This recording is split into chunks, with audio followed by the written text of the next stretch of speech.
This podcast is for support and inspiration only. It is not medical advice. Always talk to your doctor or care team about what's right for you. And when I woke up from my surgery, I saw my surgeon and I asked him, I said, what went wrong?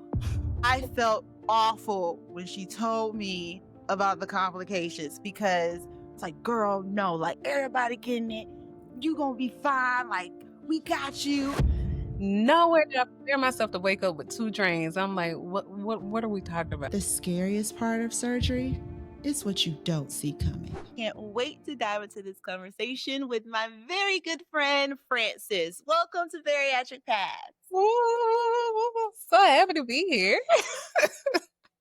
Come on, I'm so excited. We're gonna act a fool. I already know. It's a conversation. That's all it is. Look. I was really excited when you told me that you wanted to know because your journey was special to me because out of all the people in my bubble, you had a little bit of complication with your procedure. Can you share what challenges you had post-op from your surgery? Yeah. So as we looked at different people's stories about just like how to prep, I read the whole guide that my surgeon's office gave me of like pre and post and things to expect. And I was like, okay, I'm ready. Day of surgery, talking to my surgeon. I'm like, all right, will I see you after I wake up? He was like, most likely not. I'll be on to his next case.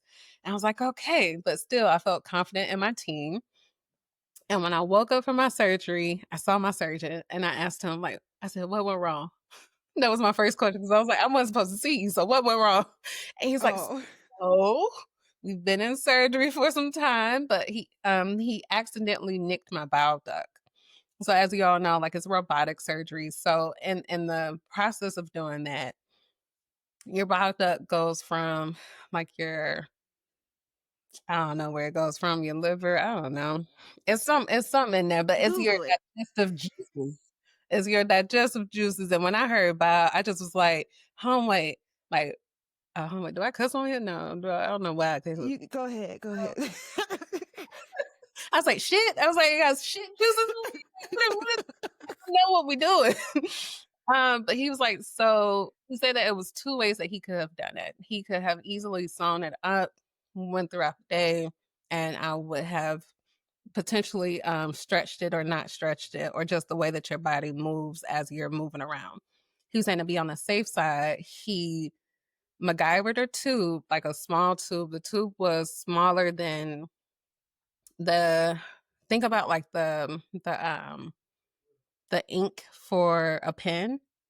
So it was that size or smaller that went into my bile duct. So that's how small the hole was. And from there, he also wanted to have a backup drain that was a JP tube. So just in case if any of the juices leaked out, they'll come from there. Out of all my research, I had prepared myself to wake up for pain from gas. I prepared myself to say that I have to walk. And I prepared myself to say, hey, we're gonna get these sips down. Nowhere did I prepare myself to wake up with 2 drains. I'm like, what are we talking about? I don't know what's the bigger picture from it. So after my surgery, I had no gas pain because apparently I was in surgery for 5 hours instead of the hour and a half that was expected. So did you have drains out of your incisions? So it wasn't out of my incisions. So this was off to the side. So I had my 5 incisions from my surgery and they were all, glued up afterwards. But now I had 2 on the side of my stomach that came from my bile duct on my right side. And then just in my abdomen, just in case of fluid. So sometimes people, even sometimes after bariatric surgery, people have the JP tube, just depending on how much fluid you have in your body. But the bile duct was the most weirdest one for me. I think the reason why I felt comfortable, and I still feel comfortable with my doctor, is that he admitted that that was something that hadn't happened before, and he was also apologetic. My doctor also came and he draws pictures naturally just for people who are visual learners, and that's me. So he came in to draw what exactly happened. So that gave me more information versus my mind going in millions of places about what's going on, what's happening, how did it happen, where my lawyer at, can I even sue, or did I sign off? Did I sign one of them papers that I signed that it said this? Did it include the Girl, Bible? I was thinking that too. I was just like, do we have a lawsuit? So, how did you navigate the emotional toll afterwards from the complication? Because I use my husband as a test dummy, I'm gonna keep saying that because he truly Mhm. was a test dummy. I said he out here riding bikes, so That's what I'm saying. He was a good example. So I had my surgery on a Wednesday. I said, yeah, I'm just gonna take Wednesday, Thursday, Friday, Saturday, Sunday. I'm gonna go back to work on Monday. And even after that complication, I still went back to work on Monday. I am not And I advocating. thought you were crazy. I Yeah, thought yeah, you yeah. was crazy. That's And fine. why are you at work?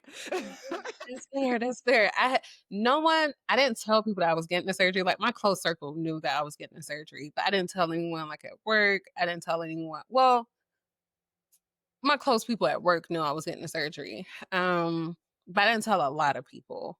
So for me, I think still the action of doing something was helpful.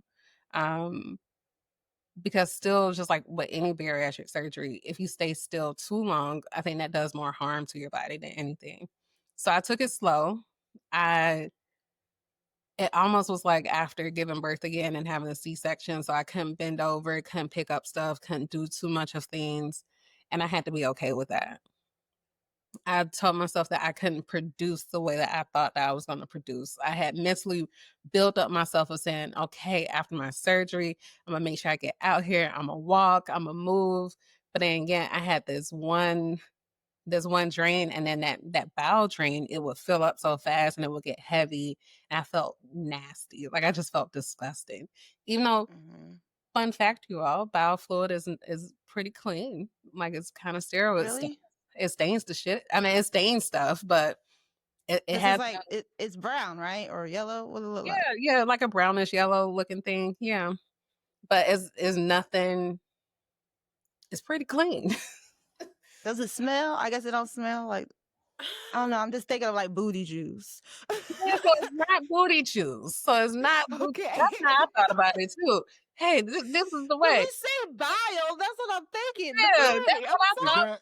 that was that anywhere near your when you say bowel juice? The only thing I can think of is your gallbladder somewhere in that area because I know that produces bile. Yeah, so it Mhm. is somewhere in that area. Yeah. Look at you knowing. I'm the Well, the one. only reason I know is because they removed my gallbladder during surgery. Oh, wow. Right. So that's the only reason I know about it. And I Yeah, saw that brownish, yellowish juice. So yeah. it's over there in that area. Mm. Yeah. So looking back, is there Oh wait, one anything second. I'm sorry. One second. right? Before you do that, I wanted to do this because right after that, and then we'll do that question. Good. Because you keep saying Brandon was your test dummy. Yes. And I felt awful. I haven't told you this before, but I felt awful when she told me about the complications because her surgery was pushed back. And she's like, I think that's a sign. And I was like, girl, no, like everybody getting it. You gonna be fine. Like, we got you. And so even though I know you, like, I didn't make you get the surgery. I know that. But in my head, I was like, boy, I done convinced this girl to go get this surgery. And they done nicked the bowel. She got booty juice coming out of the side of her. Like, I just felt awful. I was just like, oh my gosh, like, oh my gosh. Because I literally have been like, team, let's get healthy. We all losing weight. We all about to get Yeah. sexy. And everyone else, Brandon, all of us, we were good. We were just like, all right, Francis is next. Yeah. I was like, oh my gosh, I need to pray. Like, I hurt my friend. I felt really Oh, bad for her. no, no. Love Oh, you. yeah, I never knew that. So backstory. One doctor was originally gonna do my surgery, and I planned for it to be like the beginning of the year. But that surgeon wasn't, even though he was in that practice, he wasn't covered underneath my insurance. And now I did my pre-op diet for like a whole Mm-hmm. half Yeah. for them to come back and Yes. tell me, oh yeah, no, that surgeon can't do it, so we got to push it back. And I was like, Yeah. I was so angry, but I was at Costco about to get my stuff for like my post-op. I just went to Chick-fil-A. I still ate healthy, but I went to Chick-fil-A. I was like, can't do nothing, may as well do this. Like, you think I'ma starve again? I don't blame you. Jatoya wants to know what you got from Chick-fil-A that day. I got I got glad that you asked. I got a Cobb salad with my avocado lime ranch. And I think I also got an ice cream cone too. Mm. Yeah, balance. Balance. And I mean, yeah, if you and this was like a week into the pre-op, I would have done that too. Cause like you've already Yeah. gone through the headaches and the detox.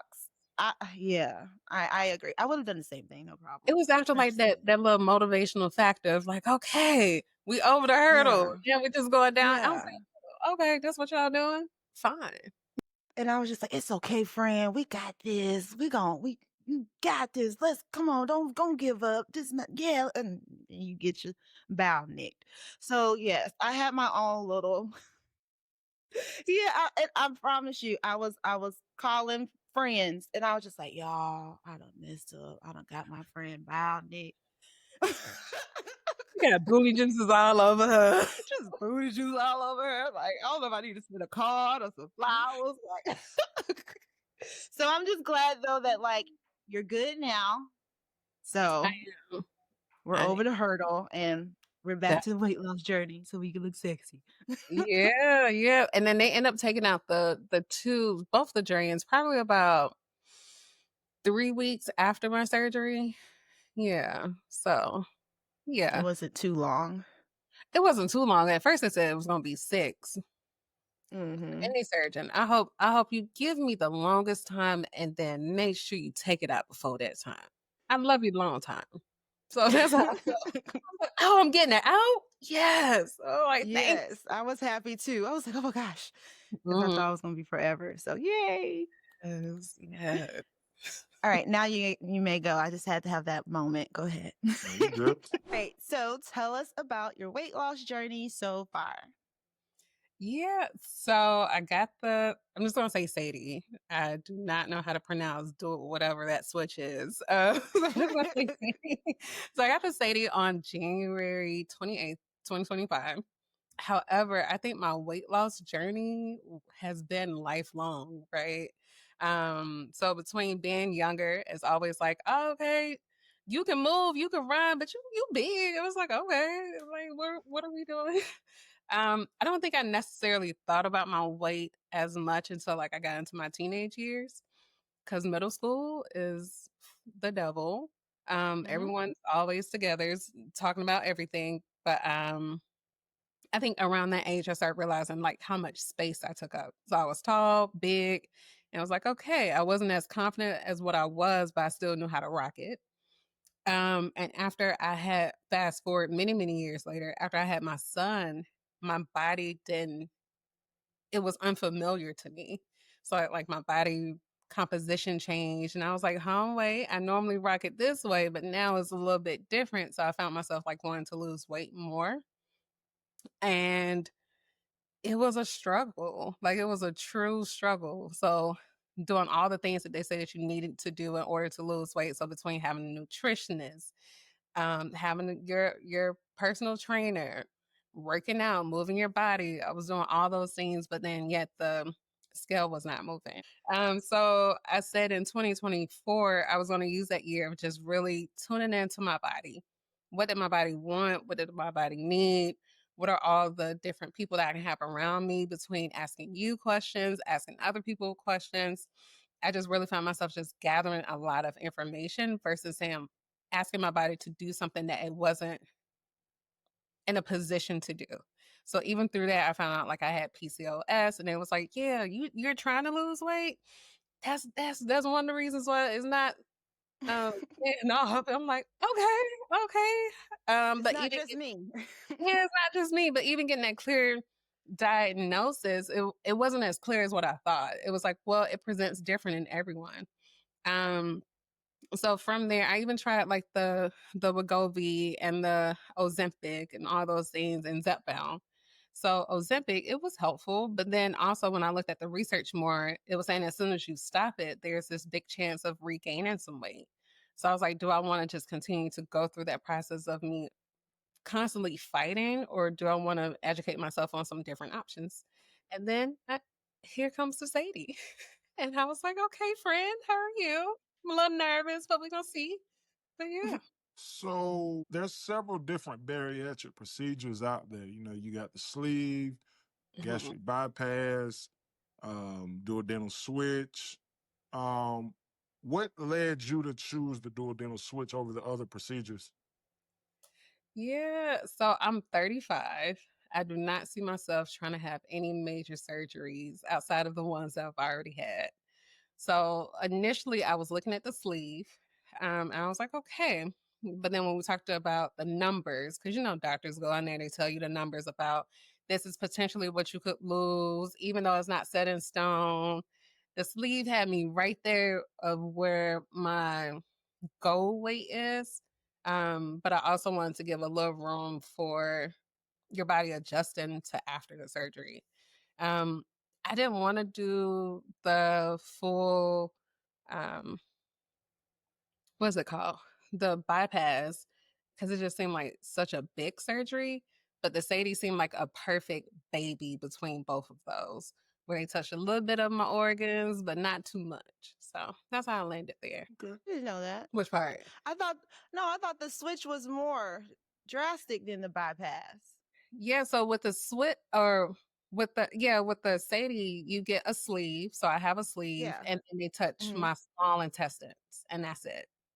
So that's why it's called that's why it's called the Sadie, because it's the single, they only have one connection versus the duodenal switch has two. So that's why I said So like you didn't I get the dual. So we calling it the wrong thing. You never got the dual switch. You got not the a Sadie. I got the Sadie Got one. you. Oh, We'll edit that or something. Well, guys, she got the Sadie, not the dwindle switch. She Yeah, got because the baby switch. That's the all. baby She got switch. a baby Yeah. switch, not the real one. Okay, so it's like sleeve, Sadie, bypass, dwindle switch. If we wanted to kind of level it, right? Is that what I'm I'm okay. understanding? I guess. Okay. yeah. It's We learned something new. Let us know if we got it wrong. It's okay. We learned it together. But we're human. okay, so that makes sense on your thought process and kind of gives you a little bit of room if you do kind of like regain. Because I mean, females we're going to go through menopause eventually, and that's one thing I'm thinking of. Is like I'm automatically going to know that during that time I'm naturally going to gain a little bit. So that makes sense. So you talked about you did a lot of research, but what else did you do to kind of approach to making such a life-changing decision with the surgery? Mentally, I think that was the biggest thing. Like, I'm always a mental person. Even when I was pregnant, I knew that my symptoms was going to be more so mental than physical. So I really just used that time of mentally getting myself prepared for all the things that I think I could have, not have. Also, not listening to all the stories on TikTok, YouTube, Instagram. Like, it was like, it's so much because it gets to the point of information overload.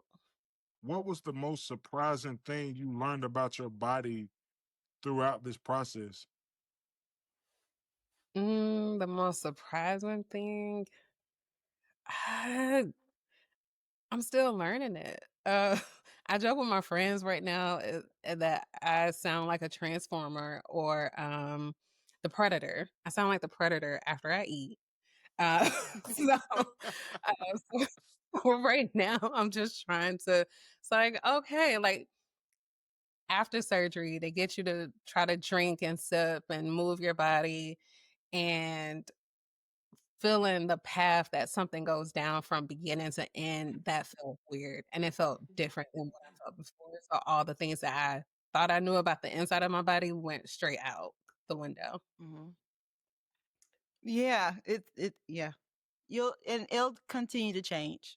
Like it's weird. but it's fun. This is hitting home. Go ahead and follow the show. And if you haven't already, join the Facebook group Bariatric Paths, Your Journey, Your Tribe.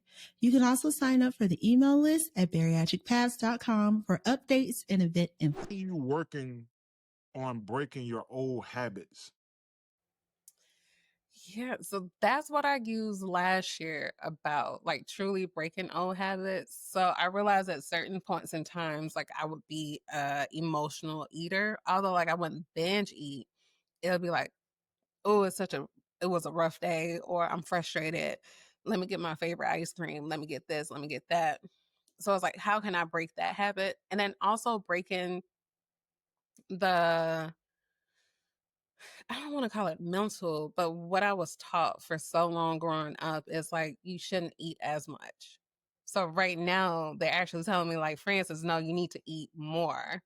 And even last year when I was going through it, they were going through all the different things with my support team.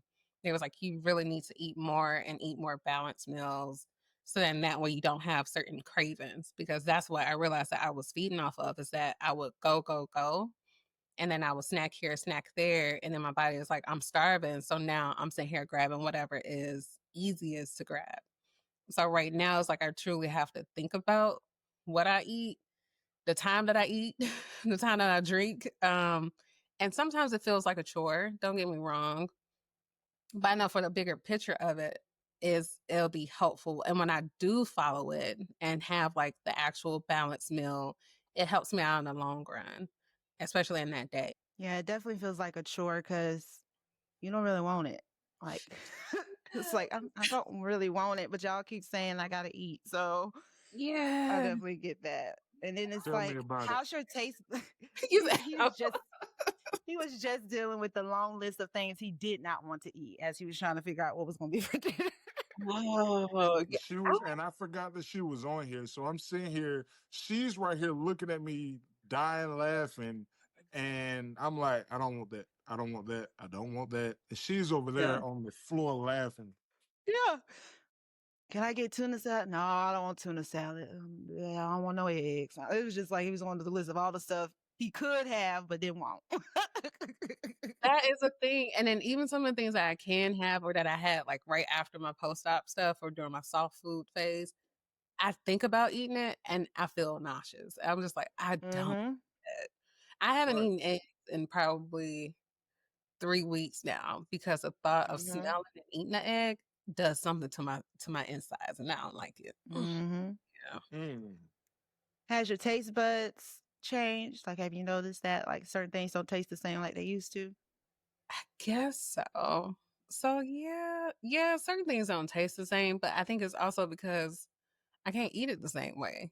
So I'm still not in a phase where I can eat every single thing. Like, don't get me wrong, I still eat my rice and stuff like that, or I'll eat some form of a pasta in moderation. But I think it's because by the time I want it, it's a chore now. So it's like, okay, let me check this off the list that I ate it. Did I get my protein in? Because if I don't, then I'm gonna have to sit here and try to figure out a way of getting it in later. So it's like, yeah. So I think that's the reason why things don't taste the same. But yeah, some things Yeah. definitely taste different. What about y'all? Did it taste different for y'all? Yeah. A lot of Oh, stuff tastes different now. If I finally, because once again, as you went through your list of like, I want this, I don't want that, I want this, I right. want that. So I have mentally told myself, this is what I'm going to eat. And if it's not cooked the way that I have envisioned it in my head, I it's don't want. done. It's all done. Mm-hmm. Yeah. And it makes you mad because like you only have a few bites. Don't waste my bites on something that don't taste like I want it to taste. Cause now Yeah. I'm gonna be mad. Like you don't Right. wasted my bites. My stomach ain't got that much room. It ain't got time for the mess. Like come Mhm. correct with whatever you bring me. Yeah. And then the funny enough, because it's like some days my stomach, like some days I can eat way more than what I thought. And some Mm-hmm. days like no. But it's often the Mm-hmm. time that the food is really good. There's like, oh no, you just that's all you can have. Like, oh, but I want it. So one thing I've noticed is female moment Mm, or your cycle. mhm. So like how you go through the different weeks, like the luteal phase and all that mess. Yeah. Each week is going to affect how your stomach and how much you can hold. Just notice that, like, usually like the week before, you're going to be able to eat a lot more, and you're going to be like, did I break my stomach? No. But then, like, literally the next week, you'll go down to 2 bites and be like, and I'm done. Like, so just know that that's a thing. Like, it's going to go up and down. And I feel like women experience it more. I do know men say, like, you know, every now and again, like, it's a difference. But I feel like with women, it's literally like around that month. Like, each week is a different type of amount that you can eat. So just keep that in mind. I'm gonna start paying attention to it now. I don't think I've noticed it. Yeah, it's only been one since then, since surgery. Yeah. And that's the thing. I never really kept up with mine, but now because of that, as soon as I'm like, oh, it must be coming, because I'm able to eat half a plate instead of just a quarter of a plate. Like, so it's like, it's my signal now. So that's just something, you know, side note for you. It's about to be a juicy question, okay? It better be juicy.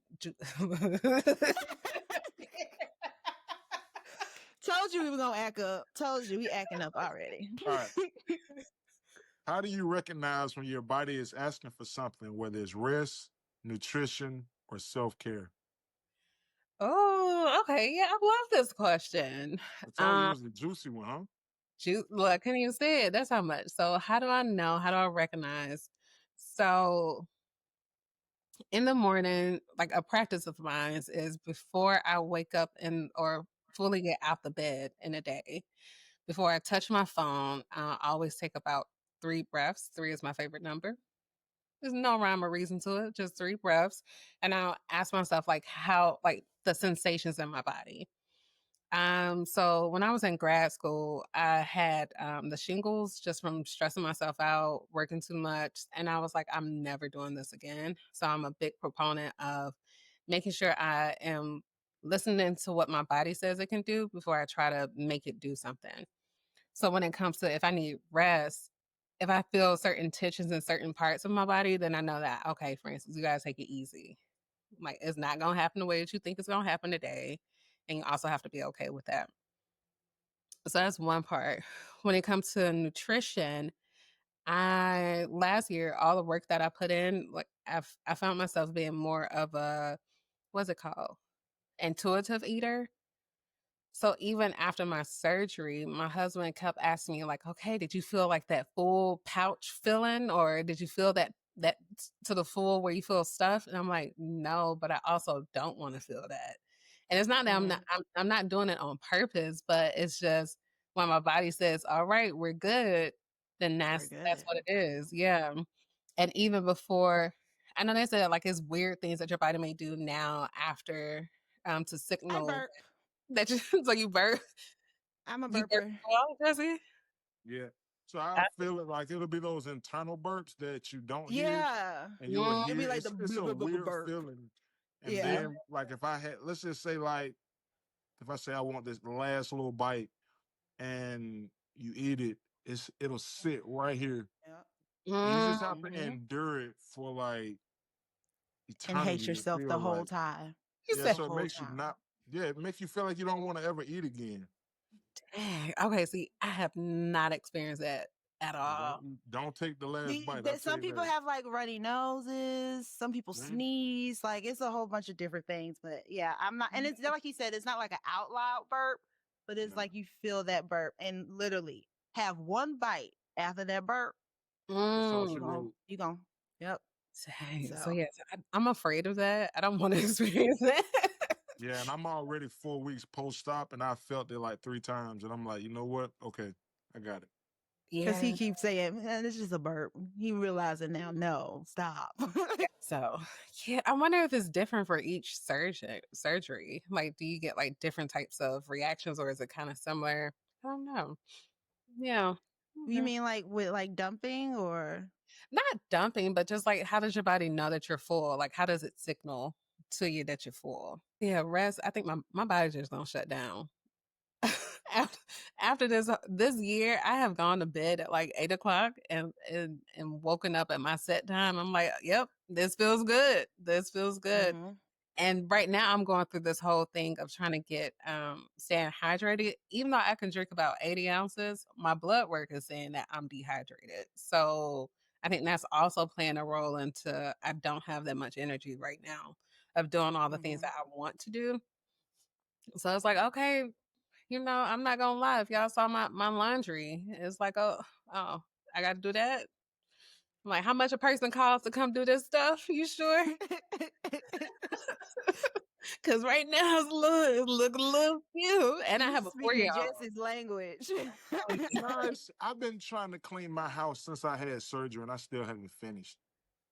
I was like, when I do get a spot clean, I'm like, yes. And then here comes my 4-year-old coming in like a whole tornado, and I'm like, I'm just like, for what? For what? For what? Yeah.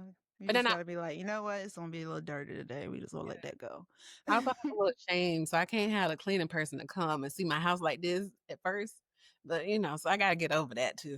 I gotta get over it. Just a little I shame. was like that. I was like that. We cleaned before the cleaning service came. Just for the first time. Now, after the first time is what you get. But that first No, time, I did it every time. I made it where it was like, you know what? We just gonna cancel it because I got too stressed preparing for the cleaning lady. If you could go back and talk to 5 years ago, Frances, what would you tell her? I would tell her that your body's gonna go through some more changes, and you're not gonna be prepared for it.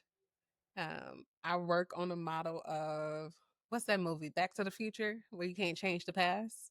So I can't change the past. I can only inform you from what I know, and I'm gonna speak real vague, like. So then that way I don't, make sure I don't. Let me stop. Uh, Not you yeah, being cryptic with yourself. with myself, yeah, because I can't change it too much. Because then I'll be like, because just think about it. If I changed it too much, me and you You wouldn't have. are taking this picture. You're taking this question way too literal, friend. Oh, yeah, because I really. Dang, okay, you want me to surface level? Okay, in a few words. It was just supposed to be like an inspirational moment. Like, you'll be okay, friend. We gonna get rid of the weight. Something. You really talking about You did changes right. the You gotta past? think about who you talking to. You gotta think about who you talking to. Okay. Let's try again. Okay.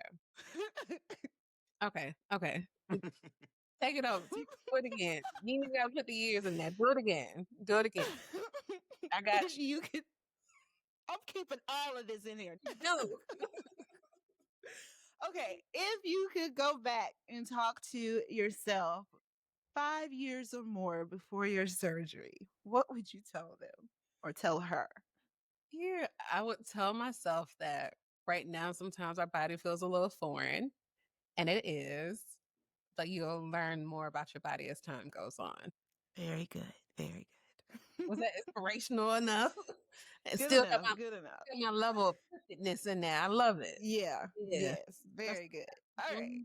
So at the end of every episode, we ask our guests to share a my journey, my business moment. So it's something that might not be, according to status quo or by the book, but it's something that you do to help you get through your journey. So you gonna do it because it's your journey and it's your business. Yeah. So what would you like to share as your little nugget of truth? My little nugget of truth. I eat biscuits sometimes. Not a whole biscuit, but I Yes. eat some biscuits. Like Yeah. a half a biscuit. I'm not going to say a half a biscuit, just however much can go in. I eat me a little biscuit. I'm like, yeah. That biscuit taste ain't changed. Like, yeah. Why is it that like the stuff you're not supposed to have tastes just right? Right there. Because I think it's a little naughty too, so that makes it better. Look, we're not being good. I'm so sorry, Jesse. No, you cannot have any biscuits. No. I just got a question. Oh, okay, what's your question? I don't even want a biscuit. I'm very disciplined on my diet. I eat chicken and broccoli every day. I'm very disciplined. Good, You yeah. ready for my question? I'm ready. What kind of biscuits are there? I'm glad you asked. In this place of Atlanta, there's this one place called Gaucher's, and they make some good biscuit. There's also, I ain't gonna even lie, churches be hitting with a biscuit. I eat a church's biscuit. I I'm don't, down. I don't care what. Guess what? Yeah, and there's this other place. Look, there's this other place. What's the name of that biscuit place? How many But biscuits have you I had, like. girl? I have not had that many, but I had to think about which biscuit was gonna get my was gonna get this eaten. Uh, I had to level them out. I'm like, You which been to the one? Flying Biscuits up there in Buckhead? I Flying love the flying biscuit is biscuit. okay, but you can only eat flying biscuit with the apple jelly. I wasn't willing to Yeah, that's true. go for that. Couldn't risk Okay, jelly. that's we've hit the line with It's adding all jelly, people. don't Not do going that far. No jelly. And then especially just trying to do it while you That out. means it got to be a good biscuit. If you can't have jelly, then it really got to be a good biscuit. It can't Good. be dry. Yeah. About to go just keep the church's biscuit on them. Cause you heard she didn't say Popeyes. We don't want no Popeye bricks. I'm gonna eat and drink it. Oh, don't get me. We can't drink. Yeah, we can't drink nothing with it. I will also say, because you said this is my little journey, I eat and drink. So I do. But I'm also on the two of the eater. So I know when I have stopped and I know when I can drink some more. And so it's like, how do I balance it? Because when I found myself just trying to eat only, wait them 30 minutes and then drinking, I was miserable. And I was like, am I in prison right now? Like, what is going on? So I find myself, I'll eat and drink. I will. And I'm okay with it. That's your business. Thank you so much. I'm so glad you came. We had fun. Did you have fun? I did. So if someone wants to follow your journey, where can they find you? I don't tell people where they can find me. So, You can't find her. Don't worry about it. Okay. You can't find her. She my friend. Okay. She mine. find me on Bariatric Paths page. That's where you can find me. In the comments, Yes. like it. Yes. You better support your friend. Right. I'm gonna give her a little picture, be like, go ahead and post this picture. Look, go ahead. Yes. We'll put a little update for you. Yeah, that's me. All right. Thank you, Francis. Yay, we're done. Nice guy. Before you go, make sure to subscribe and hit the like button and share this with someone walking their own path. Join the Facebook group Bariatric Paths, Your Journey, Your Tribe, and sign up at bariatricpaths.com to get all the details on upcoming events, support, and more. We're in this together. Go out there and crush it. This podcast is for support and inspiration only. It is not medical advice. Always talk to your doctor or care team about what's right for you.